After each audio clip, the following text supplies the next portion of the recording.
Oscillations. Okay, an oscillation definition, periodic motion of some part of a system that occurs when it's displaced from equilibrium and allowed to respond to forces that restore it to equilibrium. So there's some examples: sloshing of water in a bathtub. In equilibrium, all the bathtub water is kind of settled down at its lowest point. So if you start sloshing it back and forth, you can get sort of periodic motion where it goes up out of equilibrium, and then gravity pulls it back down, and it sloshes to the other side. Swaying of a tall building. This was actually something that I discovered when I was doing astronomy on the roof of the MP Tower. There's a couple of telescopes up there, and I was doing some photometry and some spectroscopy with one of the 16-inch telescope up there. Is that sometimes you would see the stars swaying back and forth with this particular period, which was actually the whole building was swaying underneath me if it was a windy day or something. The period was. This GIF animation is showing a pendulum. If you have something swinging back and forth, again, equilibrium being the bottom point, you push it up out of equilibrium and it falls back. Okay, so I want to start just with period and frequency. We have an equation for that, which is that the period, T, is the capital T is the time to complete one oscillation. Its units are seconds, and the frequency is got units of hertz. So this is units, seconds. We've already done that. That's the SI unit. And the units of frequency is hertz. Okay, sometimes you say Hz for hertz. And the idea is that 1 hertz is equal to 1 full cycle per second, a full oscillation. And there was actually this morning's pre-class survey, there was a question where you use this inversion. A simple pendulum swims back and forth, so T equals 0.25, F is equal to 1 over 0.25, so this is equal to 4, and the frequency here is hertz. Okay, so this was something in the pre-class video. I showed a ruler which is held fixed at the bottom, and you twang it so it goes oscillating back and forth. So, and this kind of goes through the idea of all oscillations, and maybe you could think of the building or something as another example. So at the beginning, thing A, you release it after you've pulled it to the edge, pulled it to the side. So if you've pulled it to the left, there is now a restoring force, the elastic force of that bent ruler, which is pushing it to the right. Okay, so it accelerates towards the right. And then as it's accelerating, what's interesting is that it's accelerating towards equilibrium, so the force that's accelerating it is decreasing, and actually it goes to 0 when it gets to equilibrium. So the force goes to 0 at equilibrium. Does it stop? No, it doesn't stop, right? Because the force is related to the acceleration, not the velocity. So the velocity actually is maximum at equilibrium, and the acceleration 0. So whenever something has got velocity, but it has 0 acceleration, it just keeps on going. So it shoots right through equilibrium to the other side. It overshoots. And this is a typical thing. The restoring force, so then when it gets to the other side, now the ruler is bent to the right, so there's a force to the left that wants to restore it back to equilibrium. So it actually stops it, and then accelerates it back towards equilibrium. But once again, once it gets to equilibrium, acceleration goes to 0, but it overshoots. And in the absence of damping, which would be caused by frictional forces or generating heat or something, it turns back to the same initial position and just goes back and forth for quite a long time.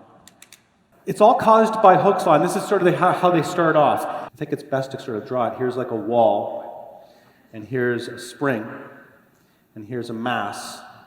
And then what you do, maybe it's on a frictionless surface, and so if you pull it in this direction, this is like the plus x direction, and maybe this is x equals 0, is equilibrium. So I think when we first introduced Hooke's law, there was no minus sign.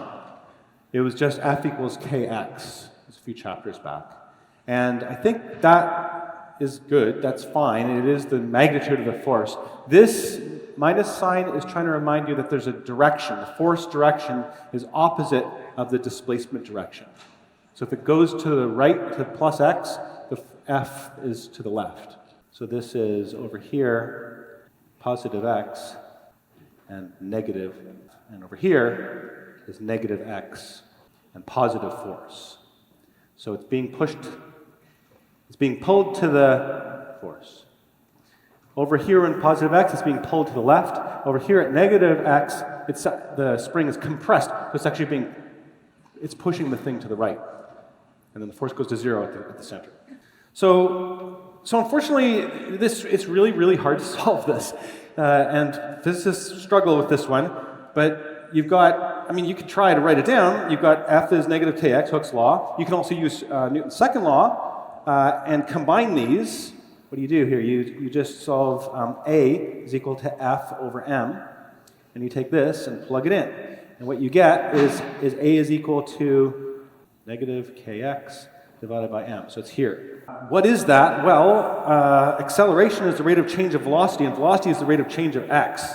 So what this sort of means, if you think of it in terms of with derivatives or something, I would say that A is equal to the d by dt of v, and v is equal to the d by dt of x. So I think that you plug this in here, you get the d squared by dt squared of x. So I don't know if you guys are learning calculus, but this is a second time derivative. What you're saying here is that the second time derivative of x is equal to negative some constant times x.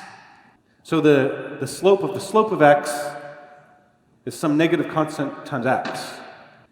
Okay, so certainly it's not constant acceleration. K and m are constants, but acceleration varies with position. So we can't use the kinematics equations from chapter 2 for this because A is not constant. Acceleration is not constant. You can't use any kinematics equations. So how do we solve it? Well, there's a trick, and I'll try to show you. You could choose a delta t, which is small enough, and just do a little step. If it's small enough, then acceleration maybe is sort of constant, approximately. So what if we just do little small steps again and again? It's a trick. We call it numerical integration. It helps to have a computer, but I have one right here, so we could just do it. What we're going to do is, remember v is delta x over delta t. You can solve this out to give x final is whatever x initial is, plus whatever your velocity is times delta t. And similarly, acceleration is defined as the change in velocity divided by time. So if you had some velocity, you could take the old velocity and add a times delta t. So you just get a little delta t. Want to try it? So I put a link on the Quarkus page actually to this Google sheet. So maybe we'll try that. Here, mass in a spring. What we're going to do is we're going to split the motion into many segments, delta t, and so the final velocity of one segment becomes the initial velocity of the next segment. And the final position of one segment becomes the initial velocity of the next segment. And you can always figure out the acceleration from that equation from Hooke's law. So, you want to try it? Put it over on this other laptop here. And just so that you know there's nothing up my sleeve, you can actually follow this along. And if you want, you can't edit this because it's just your viewer, anyone can view, but you can always make a copy into your own Google Drive and play around with it if you want.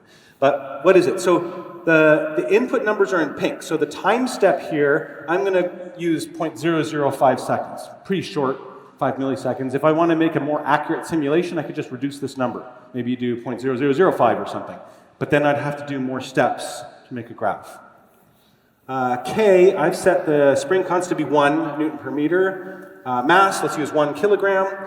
And then these are the input. So the input time starts at 0. And then the next time here will be the thing above plus F2.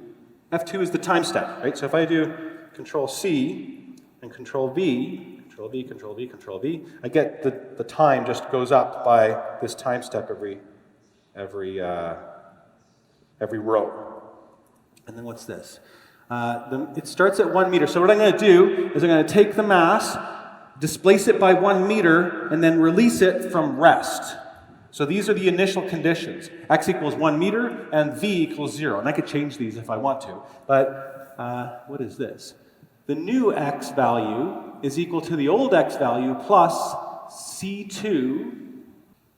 which is the velocity, the old velocity actually, times F2, oh, the time step, yeah, delta t. So what you're doing is delta t times v is equal to the new x final. So we can do Control C, Control V, Control V, Control V, Control V. Except we didn't update the velocity. The velocity is equal to the old velocity plus delta t times the acceleration. So actually we should do this one step at a time here. We should also do the acceleration. This is just equal to F3.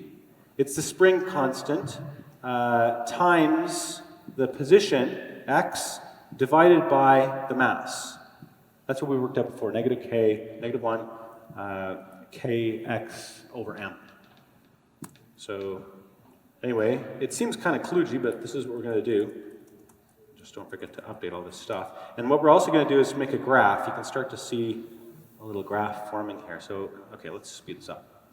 Let's do Control C. We'll just paste it way down here.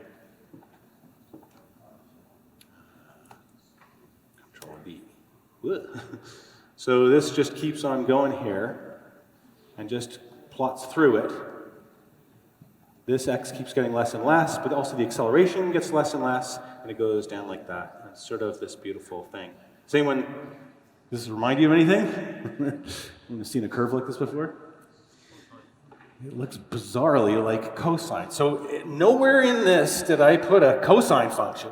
All I did was just step through a very simple v final is v initial plus a times delta t. And I just kept doing it over and over again. What's interesting too is if you go down to like, where does it get to its maximum negative position? Where does it go here? Keeps on going. It gets to, so it turns around, 7, 8, 7, 8, 7. So it goes 7, 8, 7, 7, 8, 7, 8, 7. So it actually overshoots, but it reaches its maximum negative position at 3.14 seconds. Somehow we've computed pi, okay, by accident. Anyway, so it looks like that. And you can change the different things if you want to make it like maybe 10 minutes per meter. Then it oscillates faster. What else could we do? If we do 1 and then change the mass to be like 10. Ooh, also it's way slower, okay? Stuff like that. So play around with it. There's cosine. I guess the other thing we could do is we could start it at 0. Oh, that doesn't do anything. And maybe give it some velocity, give it a kick. Look at that. So now so sine is the same as cosine, it's just shifted over a little bit. But again, you get this same sort of thing. Although it's, yeah, I guess it crosses at pi and then comes up at 2 pi. Okay. So it's sort of amazing. Simple harmonic motion can be described by this following equation. That's a mathematical model of motion. And there's also sine, I guess. So in this equation, which they give you in your textbook, a is some constant. And if you set t equals 0, then this argument of all this stuff, 2 pi times lowercase t over capital T, t is the period, capital T, you get 0. Cosine of 0 is 1. So it starts at x equals a. But if the object's at 0, x equals 0 at t equals 0, you could adjust the cos function by adding a minus pi over 2, or you could just use the sine function, that also works. Because I want to show a couple of cool things. So what this is I've got one of these carts, and it's attached by a spring to one side and a spring to the other side. And I think the reason John used 2 springs is because these springs are good at pulling, but they're not good at pushing. And these are the same springs you're going to be using in lab next week, actually, but you'll be hanging a mass from a vertical spring. But yeah, basic idea, you let it go, it oscillates back and forth. And it tracks very nicely with cosine. And if you put them together, 2 will oscillate together. They're the same spring constants and the same mass, or pretty close. And then one thing we can do here is what we can do, I guess, is change the masses. Make one more massive, and then see what happens. Oh. So the more mass, the lower the period. Sort of makes sense.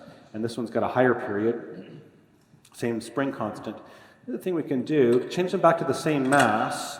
but now give them a different amplitude. So which do you think is going to have the bigger period if you give a bigger amplitude? Let's let go.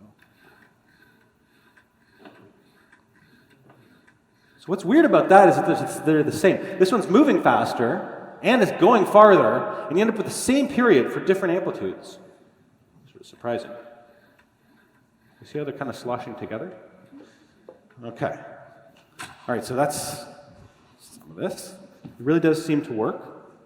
So your textbook was using this letter capital X to be the amplitude. I'm going to use the letter capital A. Amplitude, but in both cases, it's the magnitude of the maximum displacement of the vibrating object from its equilibrium position. Okay, so we've gone through this. A spring with a mass attached to it is stretched and released. When the spring returns to equilibrium, will the mass be moving? Yes. When it gets to equilibrium, it's not accelerating, because that's what equilibrium is, but at that moment, it's moving. And it's inertia which carries it past its equilibrium point to the other side. After passing equilibrium, then all of a sudden the acceleration direction is opposite the velocity and slows down, and then turns around. So when we're analyzing this, and if we're going to use that cosine equation, we always define x equals 0, the origin, to be the equilibrium position of the mass. And then we get this. And actually, what's weird about this is, I find this just completely weird. Remember SOHCAHTOA? Cosine is adjacent over hypotenuse. So, and there's just no triangle here, right? Like, what's the triangle? There is no triangle. It's just the cosine button on your calculator that you use, and you plug in 2 times pi times little t divided by capital T, and you press the cosine button, and then multiply by a, and you magically get x. So it's a mathematical model of motion. So this one is something that John found back in the storeroom there. And what do? Just turn it? You want the camera just So what this is showing is I'm turning a crank here and going around in a uniform circular motion, a circle going in and around. And it's sliding up and down. And what's happening is if I go at a constant angular velocity, then this stick at the top will turn out to oscillate back and forth with simple harmonic motion. Or this, as if it was a mass on a spring, same sort of motion mathematically. And now I can see the triangle, right? You've got now this thing is moving, the hypotenuse is the radius vector, and now the adjacent here is going to be the x value. If you put, what you're doing here is you're measuring x. So if it was going this way, your angle theta would be here. That's what's changing at a constant rate. And then cosine of theta is this x position divided by a constant radius. So, but still, I don't know what it has to do with the mass on a spring. But it's the same as, like, maybe the shadow of circular motion. Remember, the spring force is negative kx. So A is negative some constant. K is positive and M is positive times x. So this is just the flipped upside down of this one. If we've got x versus time, and it's instructive to try to draw this, and maybe we release it from rest at x equals a. Then what'll happen is it'll kind of accelerate towards equilibrium, and then it'll go down to negative a, and kind of hit there. And then it'll pass through here, then it'll get up to like here, pass through here, here, so it kind of goes something like that. And remember, if we want to do, let's choose green, I guess, for velocity versus time, then this is the slope of this one, right? So the slope here at the beginning is 0. And actually here, it's 0. And here, it's 0. Every time x gets to a maximum position or a minimum position, the velocity has to be 0. So what about right here? The slope is negative. So we draw a negative number here. Here the slope is positive, so we draw a positive number here. Here the slope is negative, so we draw a negative number, etc. So now you can do this. See how that's going? It turns out that the derivative of cosine is negative sine. You get, it looks like the sine curve actually, but it's flipped upside down. And then I think I would just call this like over here, I don't know, V max, and maybe V min or something, negative V max, I guess. That's the, and then, don't forget, let's use like orange or something, that acceleration versus time is the slope of the velocity versus time graph. So then, same sort of thing. Starts off with a negative slope, then it goes to 0 here, then there's a positive slope, and then it goes to 0 here, and then there's a negative slope, and then like that. This is 0 slope, positive slope, so it sort of looks like this. I'm not a very good drawer, but... And that's actually exactly what you got. Remember the previous slide was saying that sort of by this Hooke's law, we expect the acceleration to be the upside down of the x curve. So the derivative of sine is cos. So if you do these derivatives, you get negative cos at the bottom. So why is it negative? Oh, and negative is because it's a restoring force. So this helps motivate it. Like it works, right? I still don't know why it's a triangle, but it's okay. And then the other thing that you really need to know here is that the period is set by the properties of the system. In the case of a mass m attached to a spring constant k, the period is always this. And a does not factor in here. So do you remember when I had the two different, same masses, but different amplitudes? You end up with the same period. So that's reflected in the fact here that there's no amplitude in this equation. It's just the mass and the spring constant. So if you use different springs, you'd get a different... Stronger springs, you get a smaller period. It's called a torsional balance. So it's a little spring thing that goes back and forth with some period. And if you put masses on it, it changes the period. And you can measure the new period, and you figure out the mass. You can see we take off some mass. It gets less and less as you take off more and more masses. But the idea with this, you'd think, why don't you just use a spring scale, is that this one could work in space. It doesn't actually require gravity. Okay? You can take it to the space station with you. It still works the exact same way. So, in fact, they do exactly that. This is a picture from the International Space Station. It's like that. There's a spring, and she just oscillates back and forth and can measure the period and then infer her mass. So let's try to do it. We've got, let's draw it here. Here's some sort of thing. If we do maybe the mass of the chair, so I'm thinking the mass of the chair here is equal to 32 kilograms, and the original period is t0 or something is 1.2 seconds, and what happens is that the person gets attached to the astronaut. So this is t0, T2 or something like that is going to be when you've got the mass of the chair plus the mass of the astronaut. Okay? You're trying to find mass of the astronaut is what? And you know that T2 is equal to 2.1 seconds. So you use that T is equal to 2 pi of the square root of m over k.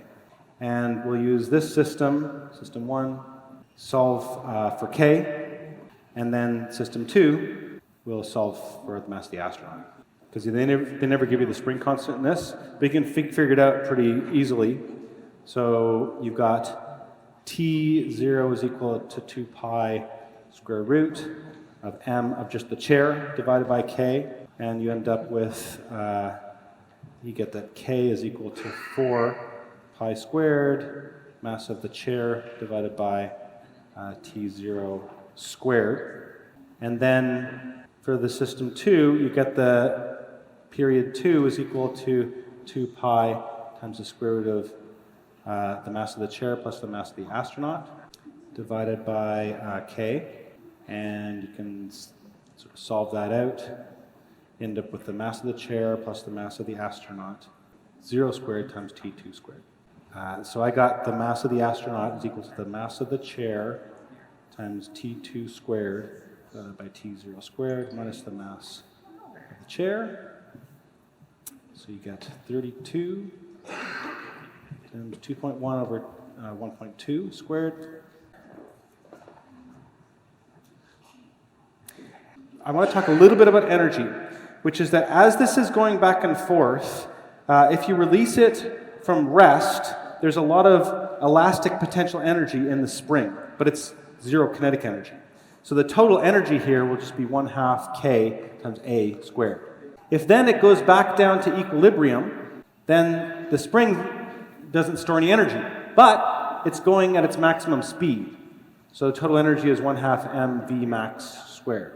And then, if it gets to the other side, negative a, remember, springs only store positive elastic potential energy because it's the x squared there. So the negative a squared becomes positive a squared.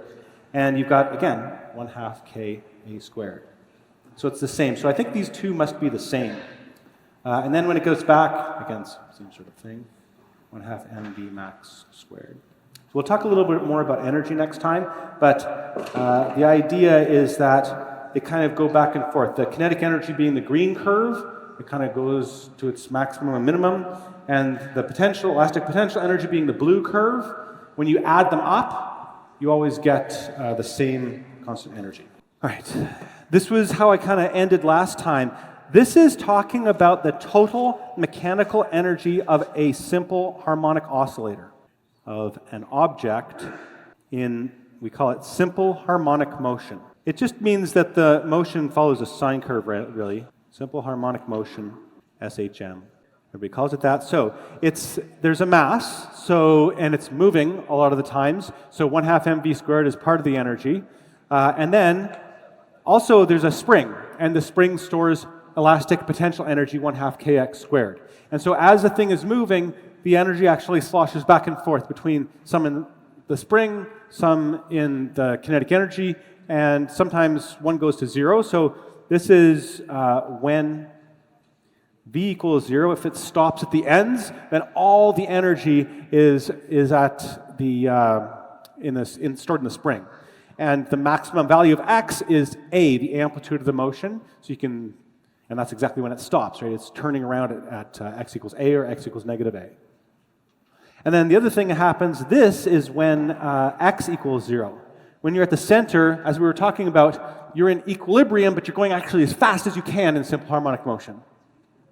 And so there's no potential energy stored in the spring when you're passing through equilibrium. The spring is kind of in its relaxed state, but your mass is going at its maximum speed.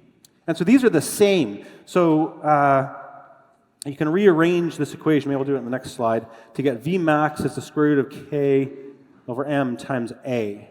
And conceptually what this means is that if the mass of the cart is large, that'll slow things down for the same, and if the spring is a stronger spring, it'll speed things up.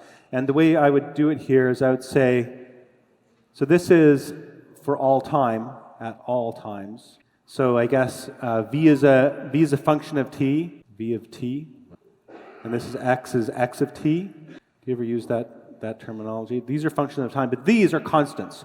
And so these constants, at certain moments, right? So you can say that 1/2 k times a squared equals 1/2 m times v m times v max squared. So that's exactly where that equation is coming from. The halves cancel.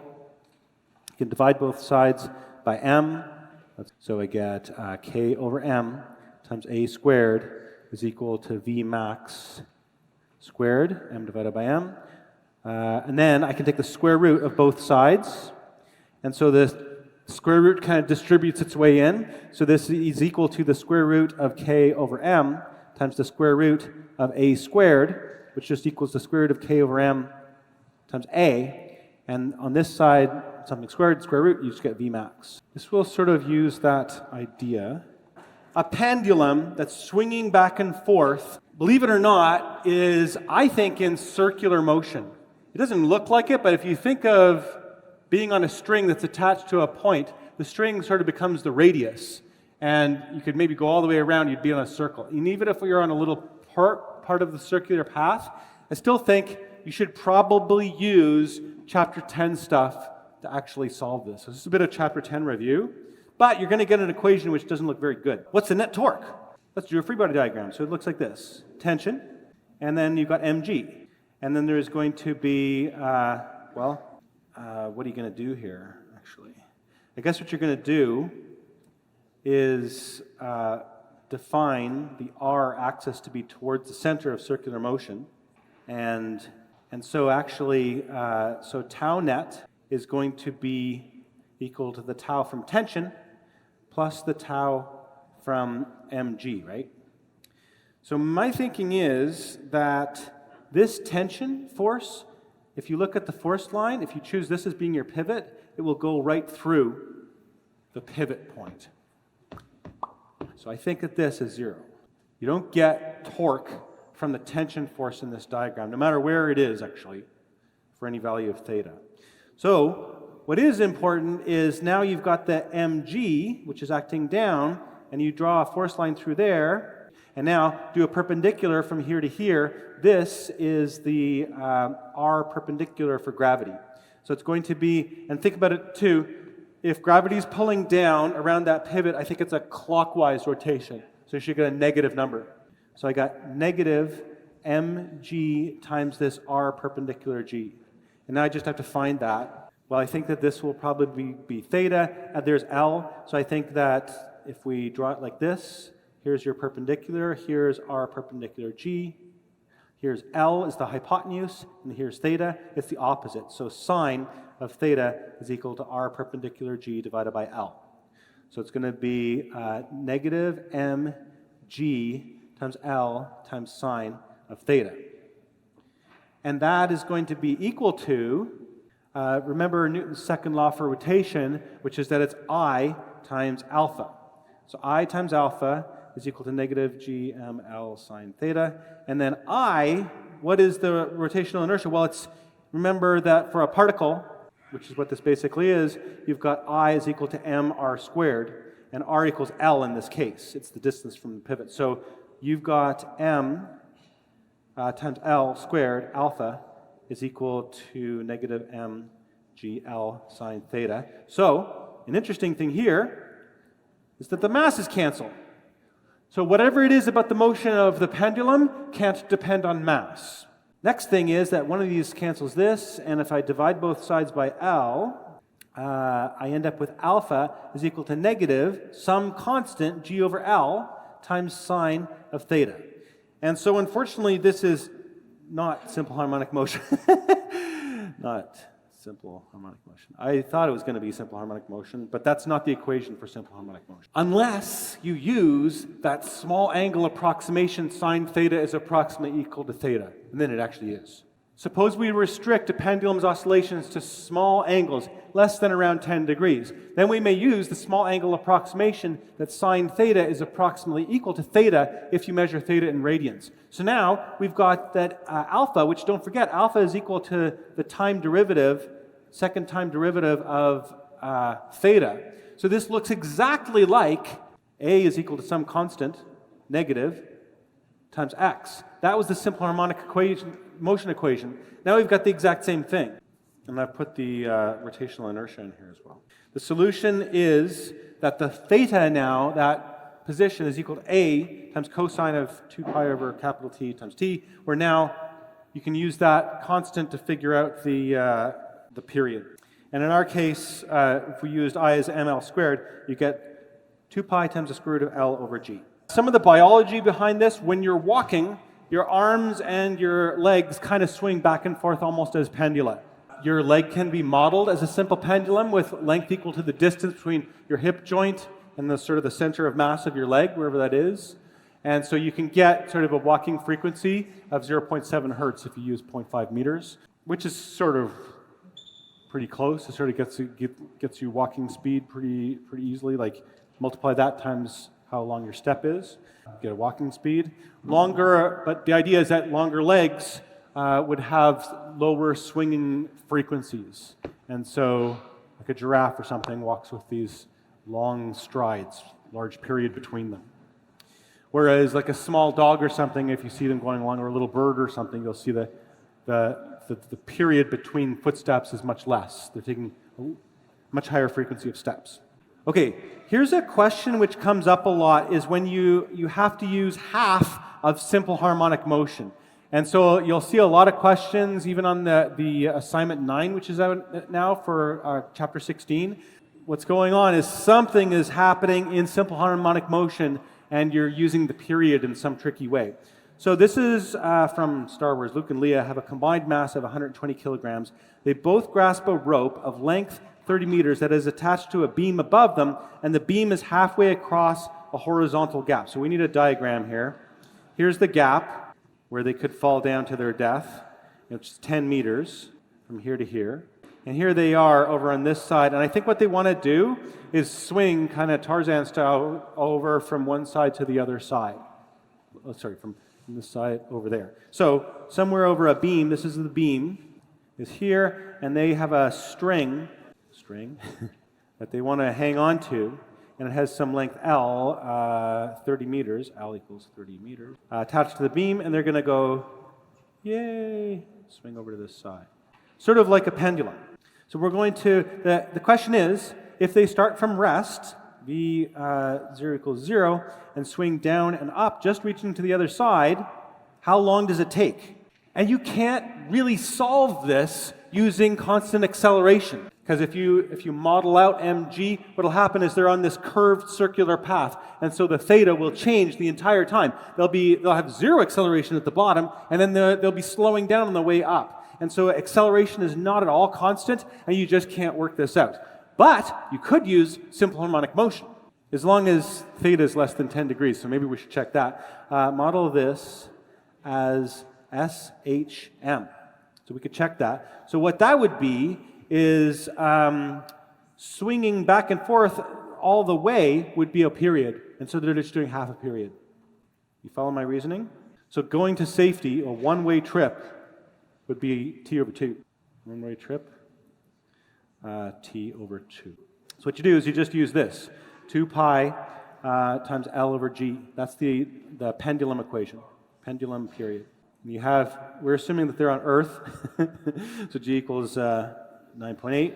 So the time is t over 2, which is going to be pi times L over g, which is 3.14 times the square root of 30 divided by 9.8.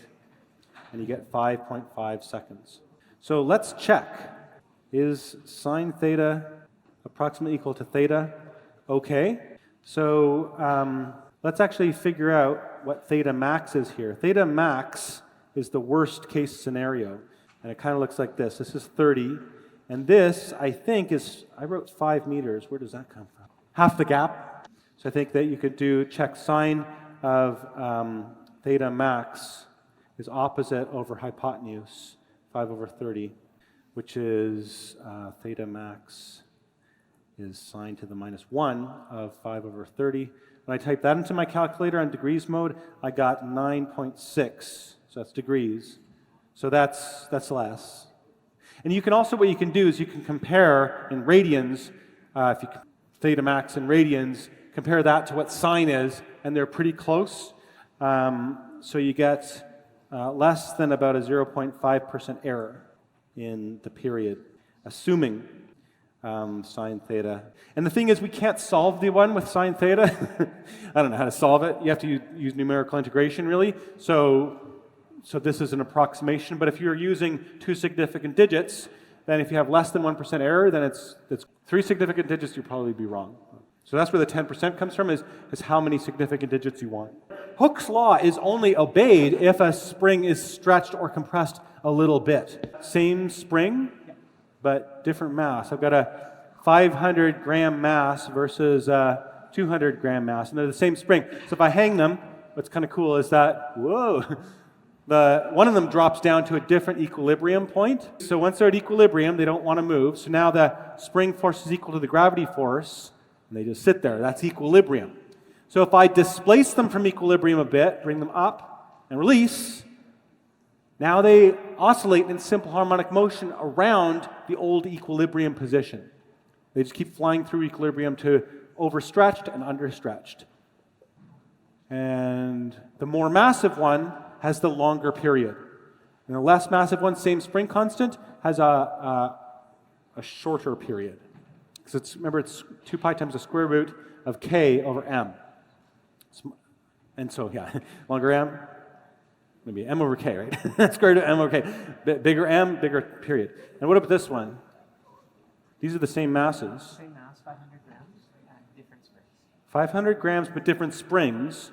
And so, actually, I don't even know which spring has got a different spring constant. But there you go. That one's got a low spring constant, you can tell, because it went down so far with the 500 gram. This one, 500 grams, went down less far. So that, to me, says that this is a stronger spring, higher spring constant. So let's test it out. Put it away from equilibrium. So let's put it up and drop it now. Drop it. Yeah. So now, higher spring constant, that's on the denominator, square root of m over k. You get a shorter period and a longer period for the weaker spring. All right, fantastic. We've got a couple minutes. I wanted to talk about damped harmonic motion and driven harmonic motion. So the idea with this is that it can't really be true that it's cosine, because cosine is forever. So there's a cosine curve, and what I'm saying is that that curve should go off to negative infinity and go off to positive infinity, really. And there's just no possible way that something is going to really do that, right? So, in real life, there's friction and drag. So I declare that in real life, there is friction and drag. So it's good to think about those things in your data. This is what's probably really going to happen. All of these oscillators will eventually slow down. And this is, the textbook calls this underdamping, but you get lots and lots of oscillations. And one way of looking at this is that the amplitude sort of decreases. You can get different amounts of damping depending on what fluid you're traveling through. So you could have these masses that are oscillating in air, so it takes a long time for them to run out of energy. Although I think the springs themselves are probably generating heat, right? So that's also going to dissipate some energy. But it might be mostly air resistance. If you were to do the same thing with these in a bucket of water, it would slow down faster. Or in a bucket full of honey, it would slow down really, really fast, or oil. And you might not even get any oscillations at all, depending on the viscosity of the fluid you're going through. So they classify in your textbook the 3 different kinds of damping. This is called underdamped, meaning that there's lots and lots of oscillations. And there's an exponential decrease in the amplitude. Amplitude decreases with time. So you can actually model it as 2 functions. So you'd say that x is equal to a as a function of time times cosine of 2 pi over t times t. And so this is some sort of exponential decay. It goes to 0 slowly. All right.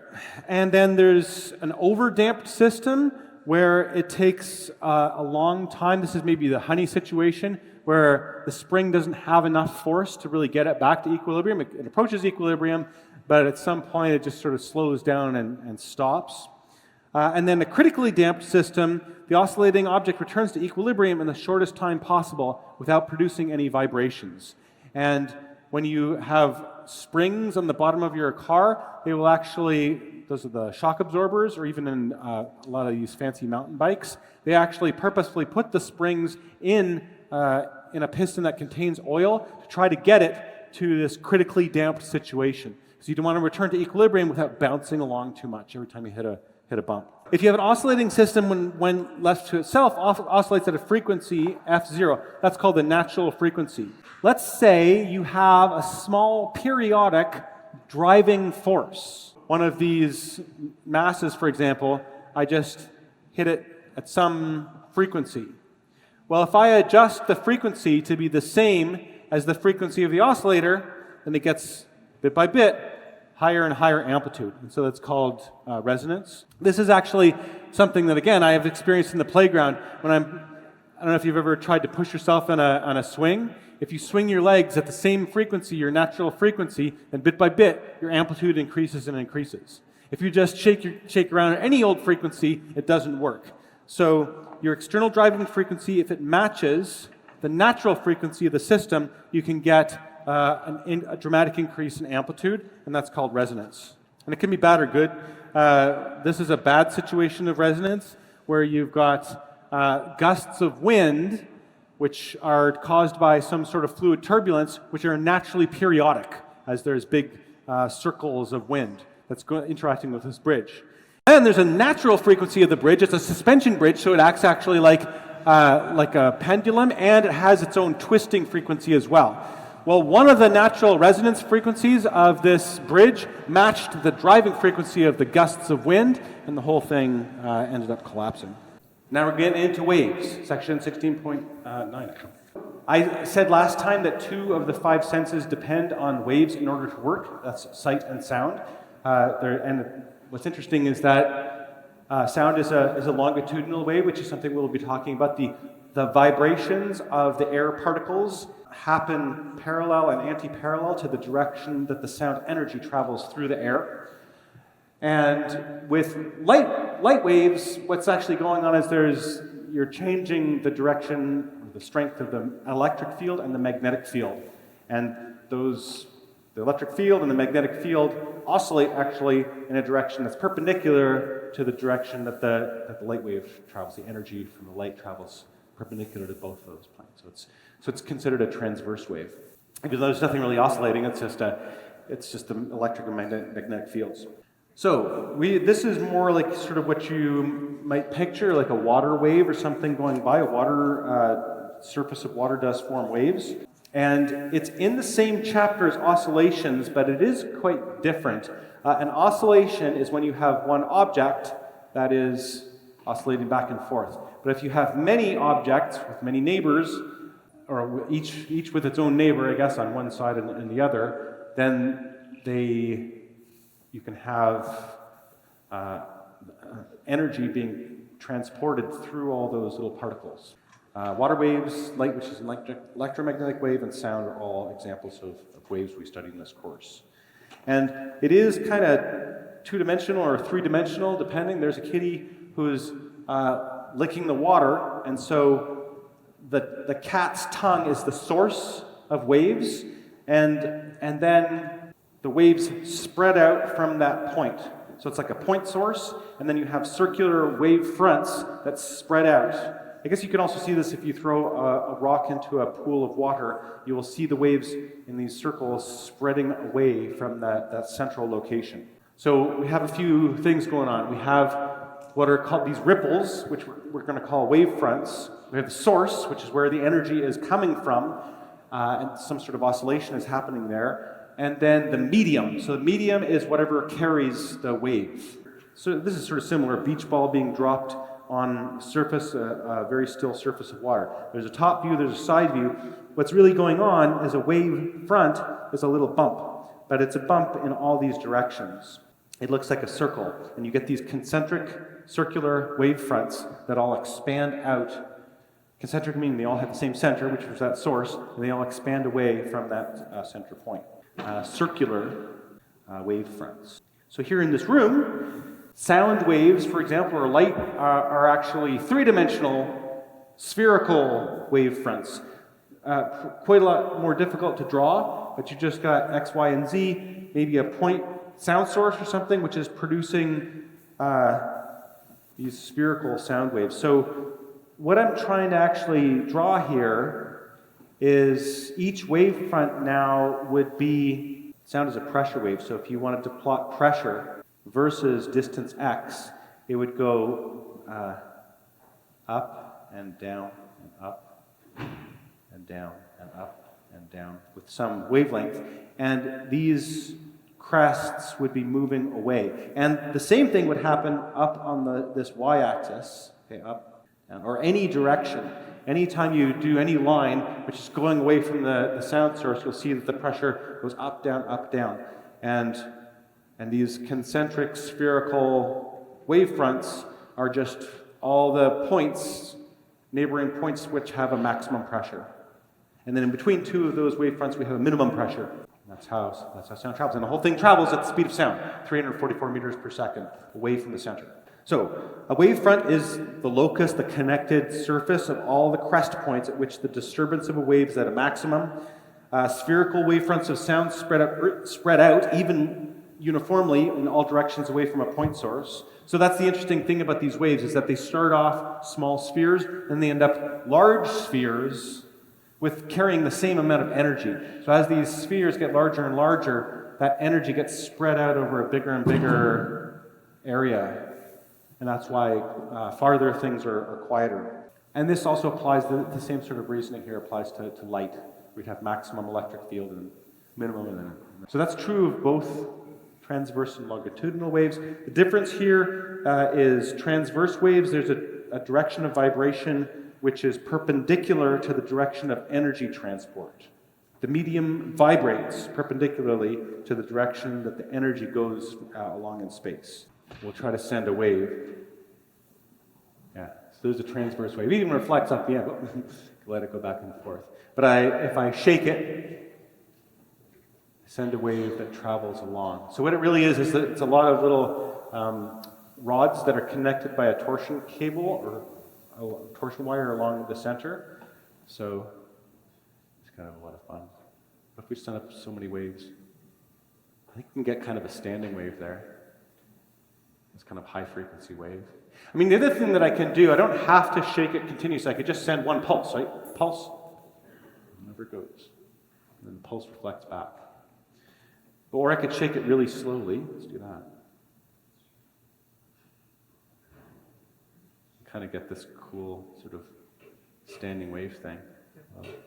I don't know, it's very trippy. You can do that for a long time. The other thing we could do is send a transverse wave on this big, long rubber hose. Want to do that? I can send now pulse.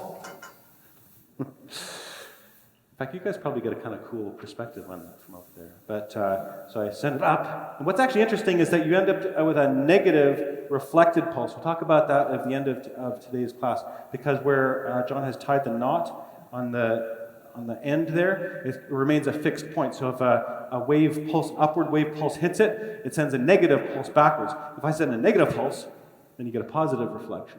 So it inverts the pulse shape. We should maybe change our perspective a little bit. Let's try it from this perspective. Yeah, there we go.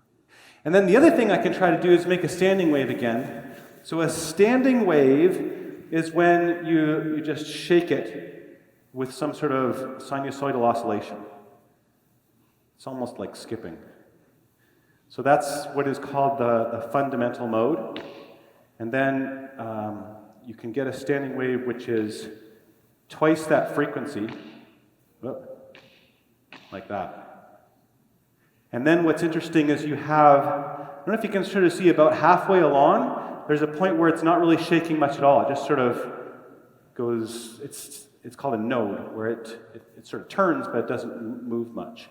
If I do 3 times the frequency, I might be able to get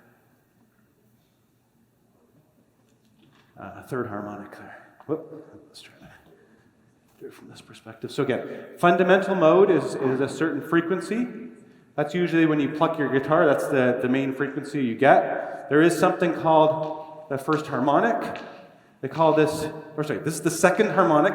The book calls it the first overtone, where now you've got a frequency, twice the frequency, and it's this pattern called a standing wave. And then we'll see if we can do another overtone. Yeah, third harmonic. A little harder to do. Okay. Boing. What I can't demonstrate very well for you are these longitudinal waves. It's when the medium vibrates parallel to the direction of energy transfer. Backward and forward movement consists of compressions and rarefactions. So I guess we could kind of try it. Do you want to do the wave again? Remember when we did the wave like a long time ago? So we're going to, just as practice, try to do the wave, and we'll start over on this side. I'm going to go 1, 2, 3. You got to stand up and go, whoa, and then sit back down again. Okay, you guys ready? Everybody get ready, because it's going to start over here and go around. And we're going to do the transverse wave, okay, which is the regular wave. Just stand up. You're the particles, stand up, and then the wave energy is going to go sideways, but you as particles are just going to go up and down. You're going to oscillate transverse to the direction of energy flow. 1, 2, 3. Whoa! All right, good. Okay, so this is the tricky part. Now we want to do the longitudinal wave. So sit in your seats. There's no standing up in this one. What you have to do is this. Whoa. Okay, you got to oscillate left and right. Okay, so 1, 2, 3. Whoa. Okay. Oh, pretty good. Okay, very good. Okay, good job there.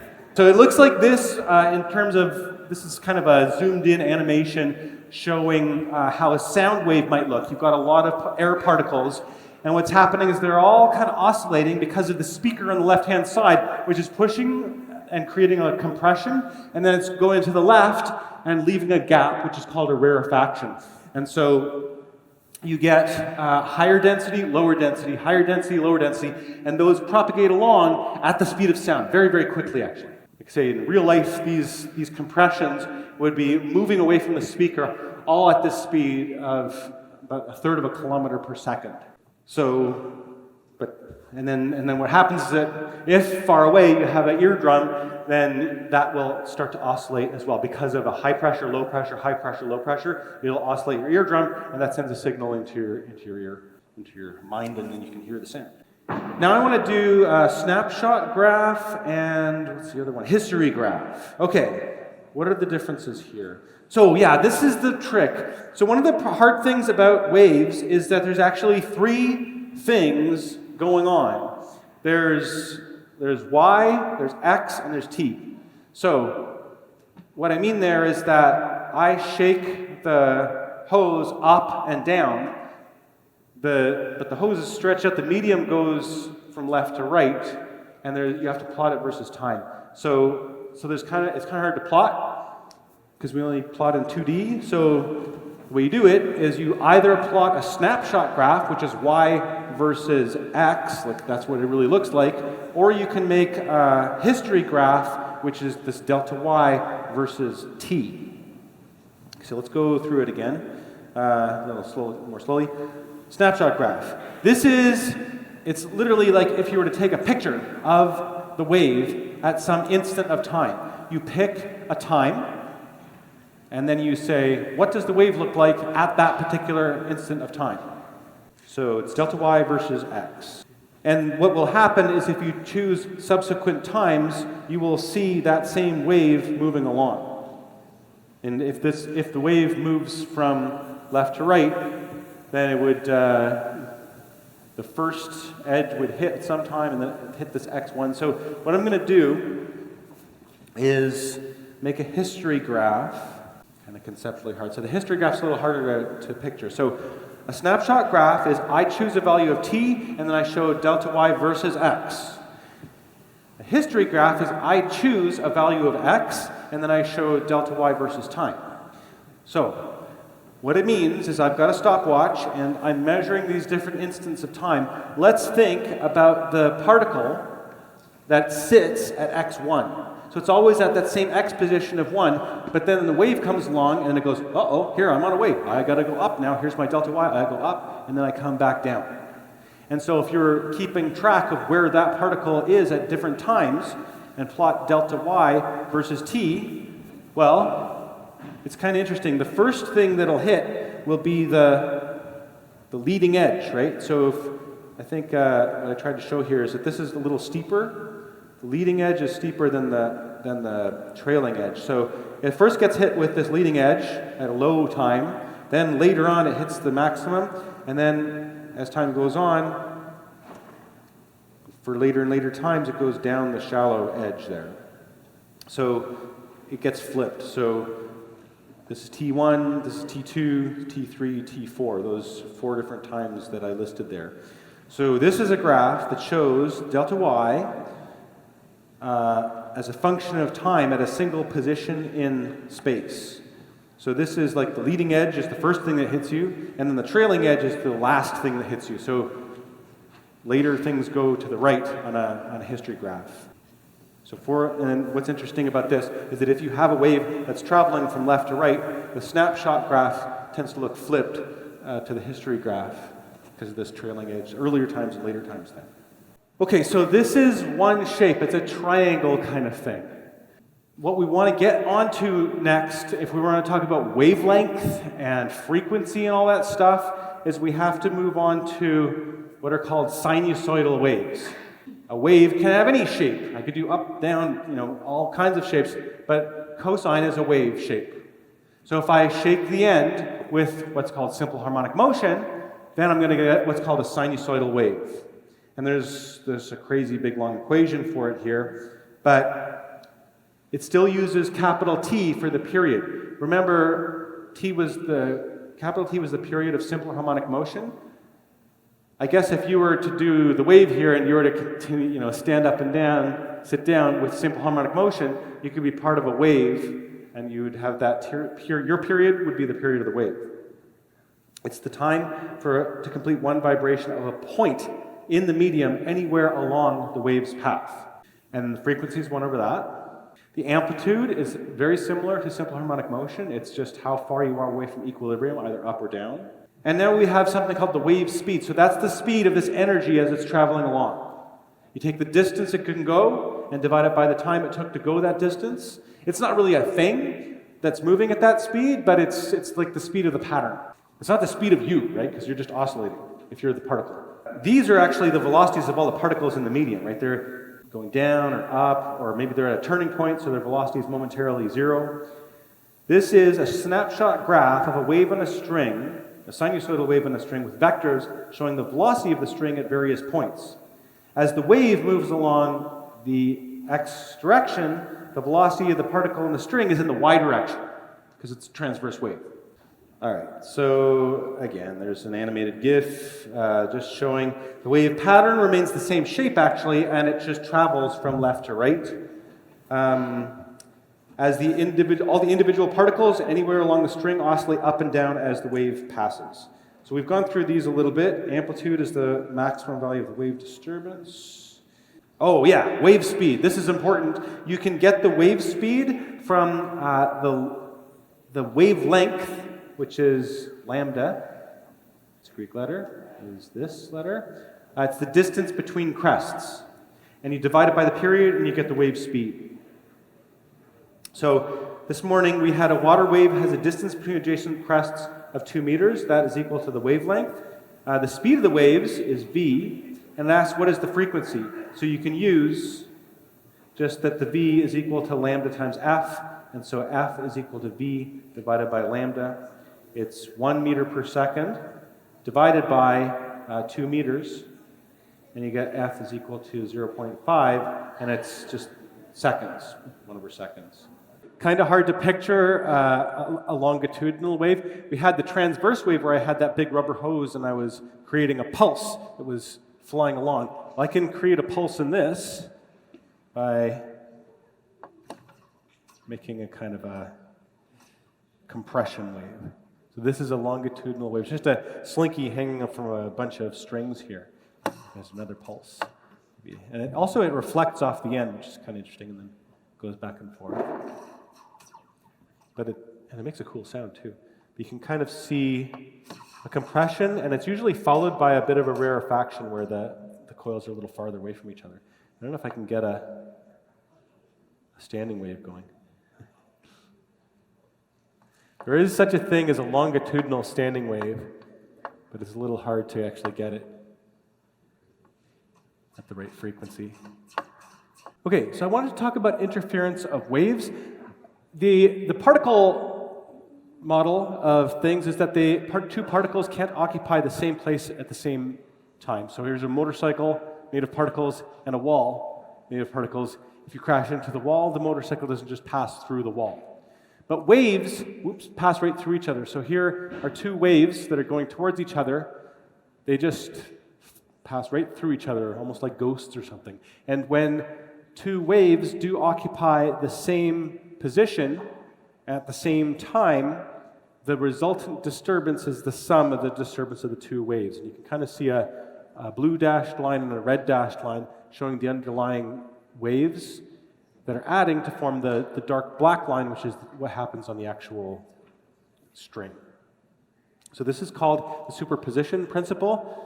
If the disturbance is y, maybe y1 for one of the waves and y2 for the other wave, if they pass through each other, then you got y equals y1 plus y2. If both of these have the same sign, we call this constructive interference because the resultant displacement is greater than either one of the individual waves. You can also have where they have opposite signs, in which case the resultant is actually less than either of the original waves. Final amplitude of the wave is lower than the larger individual component. So the intensity of that final wave is lower. That's called destructive interference. So that's sort of just general principle of superposition and interference. And we have two applications of that. One is going to be standing waves, and the other one is going to be beats, both for sinusoidal waves. So let's do standing waves first. The idea with standing waves is that you've got some sort of shaking, and you have two boundaries where the string is fixed. So maybe it's tied to the wall in two different places. Reflections at the end of the string cause waves to be going in opposite directions. If you have some sort of shaking that's sinusoidal, you'll have some sinusoidal waves going from right to left and some going from left to right. And when those add up, when two sine waves, identical in every way but traveling in opposite directions, combine, that's when you get a standing wave. There are antinodes where it's shaking quite a lot, and there's nodes where it's not shaking at all. And twice the distance between the nodes is a wavelength. And the reason for that, I think you have to kind of trace along one of these strings. Make this the red string. It goes up and down, whoop, and up again. So the distance it takes for it to completely repeat is 2 times the distance between the nodes, because each of the antinodes, when one is up, the adjacent antinode is down, and vice versa. And I think it's easier to see it when you see an animation. So often people will draw the standing waves as like a lot of snapshots all stacked on top of each other, 1, 2, 3, 4, 5 snapshots. But what is really happening is this animation on the bottom. You've got adjacent antinodes going up and down at alternate times. So standing waves are a form of resonance. You can have a little bit of input driving frequency at a particular driving force at a particular frequency, and it causes a big amplitude. This is talking about how there are different modes of standing waves. So I think I showed you with that rubber hose the fundamental, which has some frequency, and the wavelength here would actually be twice the distance between this hand, which is sort of fixed, and the wall over on the right.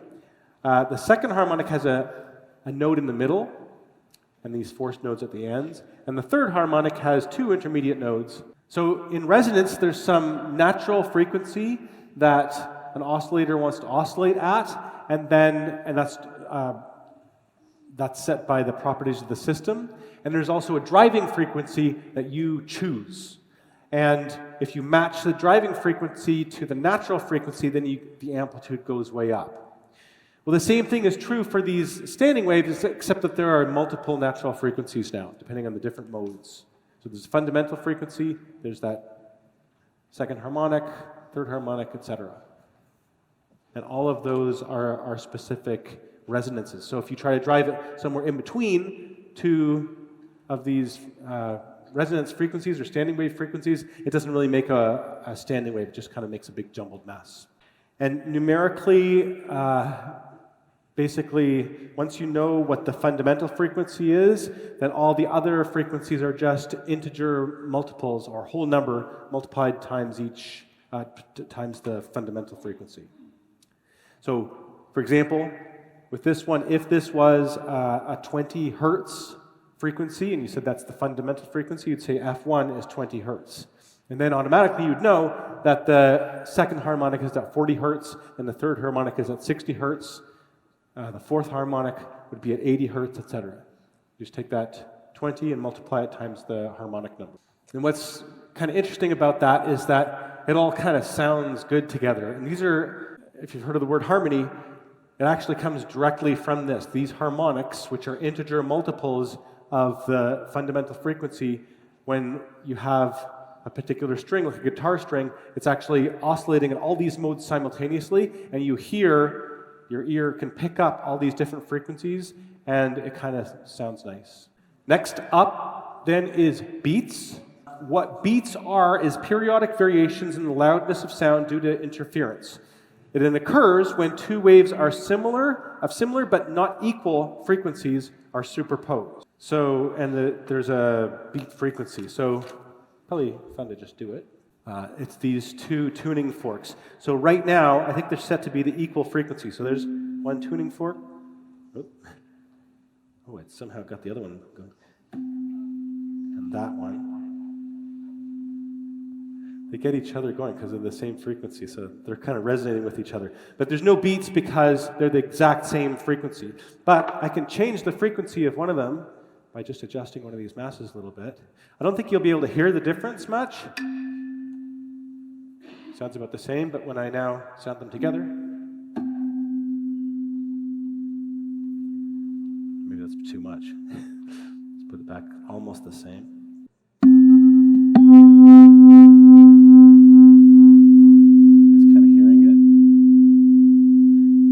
Upward and downward pulsing.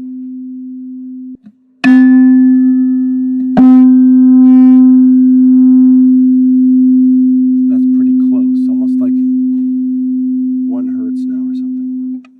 Do one more time.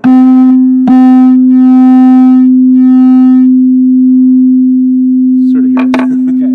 All right. So what that is the two frequencies together. They'll interfere and then constructively and then destructively, and I'll try to show it. Basically, if you have two sine waves and they are in phase, and you add them up, you get the result is a sine wave that'll just have double the amplitude. But if you have two sine waves and you shift one of them over half a wavelength, then these are completely out of phase. And the crests of one align with the troughs of the other, and so you get zero everywhere. So this actually just is like silence. And then you can have things that are out of phase, but not exactly out of phase. So what's interesting here is that the red and the green waves, those individual waves, they're not exactly lined up and with crest to crest, and they're not exactly lined up with trough to trough. You end up with a sine wave of the same frequency as either one of those, but it's just an amplitude somewhere between 0 and 2. With beats, let's say we're adding a 220 hertz wave to a 221 hertz wave. What will happen is that they'll start off, if they start off in phase, over the first 0.1 seconds, they'll still be in phase. There's 22 oscillations of that top one in the first tenth of a second, and there's 22.1 oscillations of the second one. So I don't know if you can sort of see that since they're not perfectly in phase at the end here, this amplitude has decreased just a little bit. And then what will happen is if you keep going for the first half a second, they start off in phase, and then there's 110 for half of 1 second. There's 220 for an entire second, so 220 oscillations per second. Half a second will have 110 on the top, and then 110 and a half for the green wave. So what that means is there's an extra half a wavelength at the end, and so now they're out of phase. So they start off in phase, they start off out of phase. And so that's like half a beat there. And if you keep going, unfortunately when I kept plotting this, it just, the wiggles blended in on my Desmos, and it just looks like red and green lines. But what it really is oscillations. But these are the beats. Loud, soft, so because of constructive and destructive interference. And it happens every second, 1 second, 2 seconds. Every second you get one beat. And that is because 221 minus 220 equals 1 hertz. So there is an equation for beat frequency. Oh, this is showing actually the first half a second of two tones that are different by 13 hertz. You start off in phase. Every 13th of a second, the red curve has one less oscillation than the green curve. So they end up in phase every 13th of a second. So this is the equation. The beat frequency is the absolute value of the frequency of one minus the frequency of the other. So the more I put one out of tune, the higher the frequency of the beats. One application here is tuning a piano. If you know a known frequency and you hold it next to a piano string and play them both at the same time. If you hear beats, then you can tune the piano string until those beats go away. When the beats go away, you kind of have zero frequency of beats, then you know they're in tune. And the last thing's pretty straightforward. Just going to talk a little bit about wave intensity for three-dimensional waves that are spreading out into space. So idea being, when I hit this tuning fork, it's sending out waves out into the room. And there's some energy of the source, some power of the source in watts. So when you buy a speaker, it has a power in watts. And then that sound energy spreads out into the room. What you hear is some intensity in watts per meter squared. So a watt is a joule per second. So that's like how much energy per second is being put into sound waves by a particular speaker. And then if you think of wave fronts, which are these compressions or rarefactions in the pressure in the air, those are, hemispheres here that are concentric on the speaker and that are spreading out at the speed of sound into the room. And those hemispheres all have an area in meters squared. So we call the intensity is power divided by area. And the units of intensity are watts per meter squared. And this gives you the loudness of the sound. And the reason that farther away sources are quieter is just because those same watts are spread over a larger area, because you're hearing it at a farther distance, that's a farther radius, and so you have a larger sphere over which all that sound is spread.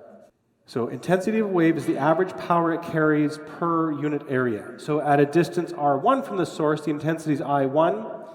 At a distance r2, I2 is less than I1 because the same power is spread over a greater area.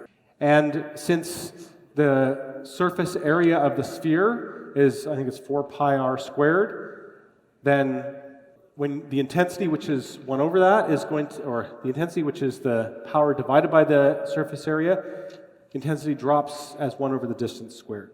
And why does this matter? Well, I kind of think of this as your ear. Your ear has some collecting area, which is sort of fixed. It's just the size, I guess, of your eardrum or something. And that catches a certain amount of power. And that's why it's the intensity that determines the loudness. It's not just the amount of watts. I guess it is the amount of watts, but the amount of watts that enters your ear is going to be determined by the watts per meter squared. And you're going to multiply by the catching area of your ear. If you had a larger ear, you would catch more watts. But this is why further sounds seem quieter to us. We're catching kind of a smaller fraction of the total sound the farther we get away from the source. Wave intensity is the power crossing a unit perpendicular area.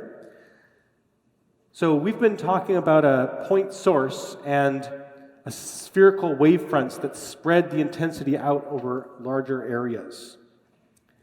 And that's kind of this. Intensity is P divided by 4 pi r squared. If you get very, very far away from a point source, then these waves come in almost as parallel planes. So you get a plane wave. And at some point, the intensity doesn't change much for the distance. So intensity of a plane wave is constant over distance. My name is Jason Harlow, and I hope you enjoyed this video. If you have time, please fill out the feedback form on my Google Forms available in the description to this video. There's also a link to the Google Classroom where there's a public discussion forum and a place where you can ask me a lot of questions. Also available as a link in the description to this video. I look forward to hearing from you. Take care.